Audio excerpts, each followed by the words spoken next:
पिताजी हैं विपिन रावत जी के, भावुक हैं आप। ये दर्द देखिए एक बार। मैं अभिषेक मेरे साथ में है, एक बार दिखाइए अभिषेक।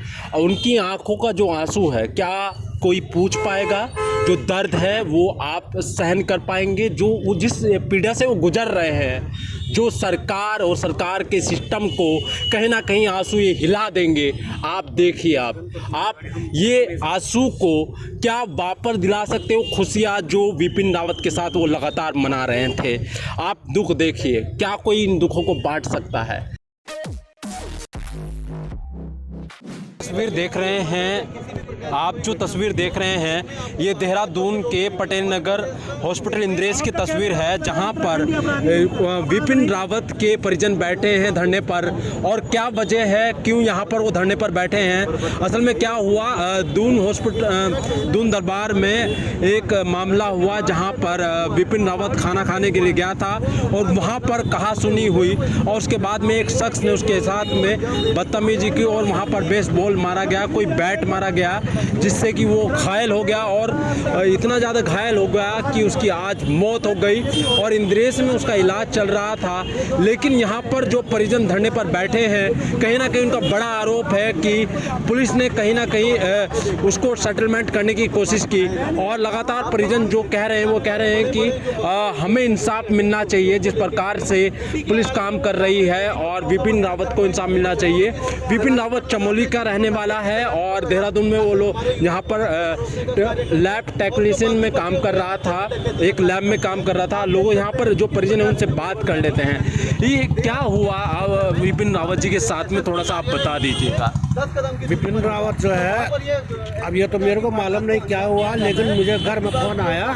बच्चा मेरा ITV में है, वहाँ पर चंडीगढ़ में। जी जी। इसने कहा भाई यहाँ ऐसी बात हो गई है, विपिन रावत पर चोट लग गई। ठीक, ये लैब टेक्नीशियन है ना? हाँ, टेक्नीशियन नहीं है। ठीक है। तो उसके बाद जो है मैं यहाँ आया, शाम को पहुँचा मैं यहाँ। ठीक है। ऑपरेशन भी हुआ तो उसको थिएटर में ले गया, तो मैं भी यहाँ पर पहुँचा। जी जी। उसके बाद पुलिस आई, पुलिस ने आज पकड़ता हम, कल पकड़ता है, परसों पकड़ता हम आरोपी को। जी जी। लेकिन तब तक वो बेल ले चुका तीसरे दिन में। जी जी। ठीक, तो उसको जिस रात इन्होंने जो है वहाँ जो है रिपोर्ट दर्ज कराए थे चक्रपट थाने में। जी जी। ठीक, लक्के बाग में। तो पुलिस को उसी समय एक्शन में क्यों नहीं आई? यदि मैं ये भी बोल रहा हूँ, हमारा जो जाना था वो तो गया, लेकिन और चीज सोच लो कि यदि पुलिस पूरी हरकत में नहीं, इन्हीं के लिए सिरदर्द बन जाएगी एक दिन। कंट्रोल करना इनके लिए भारी पड़ जाएगा। बता रहा हूँ मैं, यही है मेरा उपाय। क्या होना यहाँ पर कांग्रेस के वरिष्ठ नेता भी पहुँच गए हैं, जो यहाँ पर पूरी फैमिली जो लोग बैठे विपिन रावत के, उनके समर्थन में यहाँ पर आए। सर क्या कहते हैं, जिस प्रकार से एक के बाद एक मामले उत्तराखंड में आ रहे हैं, पहाड़ के जो लोगों के साथ हो रहा है, क्या कहते हैं आप लोग? हम ये कह रहे हैं कि आखिर धामी की आंखें कब खुलेंगे? कितनी और हत्याएं होना चाहते हैं? क्यों नहीं वो DGP के खिलाफ कार्रवाई करते? मैं लगातार देख रहे हैं, आप 1 महीने से DGP के खिलाफ कह रहा हूँ। कानून व्यवस्था चौपट हो गई। अंकिता के मर्डर केस में VIP को बचाने के लिए जो बेशर्मी सरकार ने दिखाई है, डोजर चला के आग लगा के और अधिकारियों को प्रोत्साहित करके, उसके बाद केदार भंडारी केस, आज हमारे विपिन रावत का केस हो गया। आखिर क्या चाह रहे हैं धामी जी? क्यों नहीं हटाते DGP को? आतंकवादी पकड़ रहे हैं यूपी की पुलिस वाले, गोली चला रहे यूपी के पुलिस वाले, जेश प्रमुख मरता है हमारे उधम सिंह नगर का, यहाँ कहता है अंकिता मर जाती है, हमारा केदार आज तक नहीं मिला। माँ बाप दर दर ठोकरें खा रहे हैं, उसकी बॉडी नहीं मिल रही, पता ही नहीं है क्या किया पुलिस ने। CGM साहब जब कोर्ट से आदेश करते हैं तब पुलिस के अधिकारियों के खिलाफ कार्रवाई होती है। अंकिता के केस में VIP को बचा रहे। आज ये बच्चा 6-7 दिन हो गया FIR करे हुए, गिरफ्तारी नहीं करी, लगातार पुलिस ही लवोजत कर रहे थे और उसके बाद माँ बाप के ऊपर दबाव डाल रहे थे कि आप कंप्रोमाइज कर लीजिए। और आज जब बच्चा मरता है तो सुबह गिरफ्तारी करते हैं, तो इसका मतलब पुलिस संरक्षण दे रही थी अपराधियों को, सोच रहे थे कि ये बच जाएगा तो शायद उसको हमको कुछ नहीं करना पड़ेगा। आखिर राज्य में कानून रह कहाँ गया है? और धामी जी का इतना मोह आखिर क्यों है DGP के साथ? मुझे लगता है कि VIP को बचाने का प्रोत्साहन दिया जा रहा है DGP को कि तूने VIP बचा दिया, ठीक किया है। और यही कारण है, और इसी तरीके से पहाड़ के बच्चे ऐसे ही मरते रहेंगे मुझे लगता है, तब तक इनकी जो आंख है धामी जी की खुलने वाली नहीं है। अच्छा, आर्मी की ट्रेनिंग देने के लिए एक बच्चा गया था, वो गुम हो गया है, उसके परिजन भी केदार के बारे में आपने उसका बड़ा समर्थन किया है, तो क्या इस तरह से क्या उत्तराखंड आगे बढ़ पाएगा आपको लगता है सर? मैं वही कह रहा हूँ ना, कथनी और करनी में फर्क है। कभी जबरन धर्मांतरण की बात करके पोलराइजेशन ऑफ वोट, कभी हिंदू मुसलमान करके पोलराइजेशन ऑफ वोट, लेकिन जो हकीकत है कि हमारे गाँव के बच्चे मर रहे हैं, हमारी बेटियाँ सुरक्षित है। 15 साल की बच्ची के ऊपर गोली चल गई, पुलिस लाइन में क्या कहते हैं, बुजुर्ग को लूट लिया गया, 4 साल की बच्ची का बलात्कार हो गया 3 दिन पहले। आखिर क्या हो रहा है इस राज्य में? हमारी ये जो नेशनल क्राइम ब्यूरो है उसकी रिपोर्ट में आ रहा है कि प्रत्येक दिन एक बच्ची का बलात्कार हो रहा है इस उत्तराखंड राज्य में। कुछ सही नहीं है, ये बर्बाद कर देंगे पूरे राज्य को, और इनका ध्यान केवल इलेक्शन में, इलेक्शन के वोटों पे है, और ये कुछ नहीं जानते। बहुत बहुत आप देखिए यहाँ पर कांग्रेस के नेता आ गए हैं और समर्थन कर रहे हैं पूरे परिवार को। क्या पूरा मामला है, थोड़ा सा आप बता दीजिएगा, कैसे ये हुआ है, थोड़ा सा बता दीजिएगा। 24 तारीख की रात को होटल में बिपिन रावत खाना खा रहा था, दून दरबार में, देहरादून में, दिल्ली, ठीक है। देहरादून में। जी जी। कुछ गुंडों ने आकर के उसके सर पे ताबड़तोड़ हमला शुरू कर दिया। दारू के नशे में वो चूर थे, और हमने बेहोशी की हालत में उसको महंत इंद्रेश अस्पताल में भर्ती कराया। ठीक है। 10 दिनों तक वो मौत और जिंदगी से जूझता रहा। आज सुबह 3 बजे तड़के उसकी मौत हो गई है। जी जी। हम कहते हैं कि अगर पुलिस ने कठोर धारा लगाई होती, 307 लगाई होती, तो उसकी कोर्ट से बेल नहीं होती। और 4 दिनों तक मुजरिम घूमते रहे, पुलिस क्या करती रही, हाथ पे हाथ धरे बैठी रही। पुलिस का संरक्षण है, पुलिस के द्वारा ही जो है अपराधियों को जो है संरक्षण मिला है, और खुलेआम जो है अपराधी घूम रहे हैं। और एक भी अपराधी जो है जेल के अंदर नहीं गया है, न उनका हथियार बरामद हुआ है, न उनकी गाड़ी बरामद हुई है। और बड़ी बात यह है कि जो वहाँ का थाना इंचार्ज है, जो वहाँ का चौकी इंचार्ज है, उसको क्यों नहीं सस्पेंशन किया जा रहा है? ये लक्कीबाग चौकी की बात है। कॉम्प्रोमाइज करने के लिए वो तो उल्टा हमारे लोगों को फोन करके कह रहा है कि कॉम्प्रोमाइज करो, जो भी लेन देन करनी है, जितना भी लेना देना है, बात करो और मामले को खत्म करो।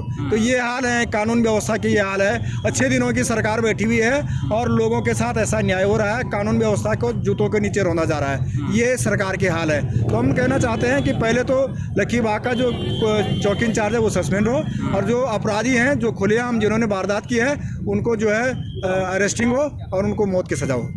आप अच्छा, एक सवाल मैं आपसे कर रहा था, ये जिस तरह से और भी बहुत सारे मामले हैं, नेताजी ने बताया है कि पहाड़ के लोगों के साथ लगातार ये चीज़ें हो रही है, लेकिन पुलिस कठोर कार्रवाई बहुत कम करती है। क्या इस पर आप सख्त अब एक मुहिम चढ़ने मिली हुई है, कठोर कार्रवाई कहाँ से करेगी जब संरक्षण दे रहे हैं? आज तमाम यूपी से तमाम गुंडों का यहाँ पर संरक्षण देने का जो है अड्डा बना हुआ है, सारा पनाह लेने का अड्डा बना हुआ है। सारे जितने मुजरिम हैं सब उत्तराखंड में पहुँचे हुए हैं, तो पुलिस के संरक्षण बिना वो रह पा रहे हैं। बिल्कुल पुलिस का संरक्षण है उनको, तब जा करके यहाँ पर जो है सारे अपराधी बैठे हुए हैं और खुलेआम वारदातें कर रहे हैं, और उनके खिलाफ कोई कार्रवाई नहीं हो रही। देखिए यहाँ पर कांग्रेस के जो नेता पहुँचे हैं और फैमिली को वहाँ ढाढ़स बांध रहे हैं। पिताजी हैं बिपिन रावत जी के, भावुक हैं। आप ये दर्द देखिए, एक बार मैं अभिषेक मेरे साथ में है, एक बार दिखाइए अभिषेक, उनकी आंखों का जो आंसू है, क्या कोई पूछ पाएगा?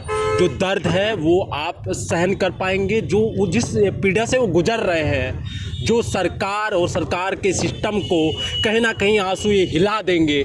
आप देखिए, आप ये आंसू को क्या वापस दिला सकते हो? खुशियाँ जो बिपिन रावत के साथ वो लगातार मना रहे थे, आप दुख देखिए, क्या कोई इन दुखों को बांट सकता है? हालांकि सब लोग यहाँ पर है, आप दिखाइएगा, अभिषेक दिखाइएगा चारों तरफ। यहाँ पर एक सम्मानित व्यक्ति यहाँ पर पहुँचा है, बिपिन रावत, चमोली जिले का ये बिपिन रावत ऐसे नहीं बना था, और अपने परिवार को चलाने के लिए रात बच्चे रोजगार करने के लिए यहाँ पर आ रहे हैं, और यहाँ पर इस तरह से लोगों की हत्याएं होगी, मारपीट होगी, उनको इस तरह से टॉर्चर किया जाएगा, तो पहाड़ का आदमी कैसे नौकरी कर पाएगा? ऐसे कैसे जो है यहाँ बाहर आ पाएगा? ये निश्चित रूप से पुलिस की जो है अनदेखी है, और पुलिस की अनदेखी के कारण जो है हमारे आदमी की मौत हो गई है। सर, चौकी इंचार्ज की बात कही जा रही है कि उसको सस्पेंड किया जाए या उसको हटाया जाए, क्यों कहीं ना कहीं उसने एडजस्ट करने की कोशिश करी इस केस को। क्या कहते हैं आप? तो सीधा डीजीपी साहब को कह रहे हैं। देखिए, लॉ एंड ऑर्डर के लिए डीजीपी पूरी तरीके से जिम्मेदार है, और जितनी घटनाएं घटी है, क्यों डीजीपी की फोटोग्राफ्स हाकम सिंह के साथ दिखते हैं? क्यों डीजीपी के रहते हुए आतंकवादी यूपी की पुलिस पड़ती है, क्यों डीजीपी के रहते हुए यूपी की पुलिस बिना बताए हुए गोलीबारी करती है, क्यों डीजीपी के रहते हुए बिना एफआईआर के केदार को गिरफ्तार कर लिया जाता है और गायब हो जाता है, क्यों डीजीपी के रहते हुए अंकिता भंडारी केस में उसकी मृत्यु के बाद एकदम से डोजर चल जाता है और क्या कहते हैं फॉरेंसिक जांच के लिए कोई भी तथ्य नहीं जुटाए जाते, कैसे वहाँ आग लग जाती है, क्यों डीजीपी के रहते हुए आज हमारा ये लड़का मर गया, रावत हमारा विपिन मर गया, क्या हो रहा है। थाने के लोग अपराधियों को गिरफ्तार करने के बदले जो आंदोलनकारी उनको गिरफ्तार करें। अभी मैं जेल से आ रहा हूँ खुद स्वयं, क्योंकि हमारे कुछ साथी जो लगातार अंकिता भंडारी केस में अनशन में थे और 52 दिन हो गए, 14 दिन से आमरण अनशन चल रहा, 7 दिन से जो आमरण अनशन में हमारे साथी बैठे थे, जब उनको लगा कि 14 दिन के आमरण अनशन में प्रशासन बात नहीं कर रहा,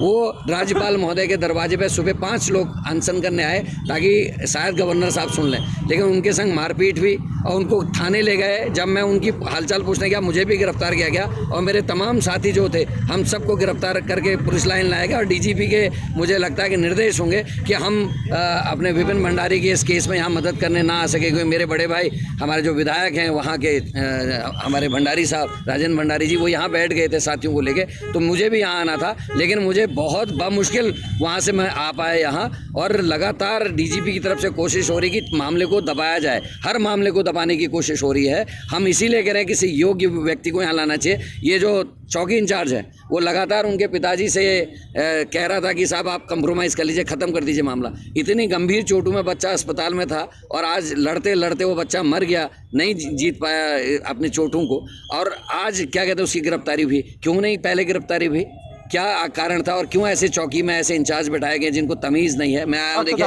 नाखून लगे हैं मेरे भी, आज बुरी तरीके से इस तरीके से व्यवहार हो रहा है। पहाड़ के बच्चे कहों कि मैं तो पूरे उत्तराखंड के माता बहनों की भी बात कर रहा हूँ, कोई सुरक्षित नहीं है। इसीलिए तो रिपोर्ट में आया कि प्रत्येक दिन उत्तराखंड में एक बलात्कार हो रहा है। ये हम नहीं कह रहे, नेशनल क्राइम ब्यूरो की रिपोर्ट में है 2021 की।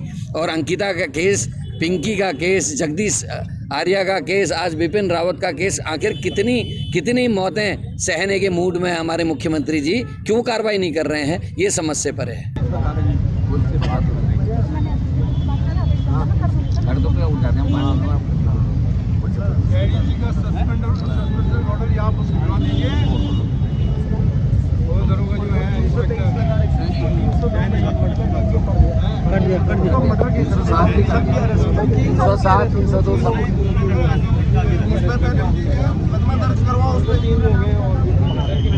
अरे मेरे भाई मुकदमा तो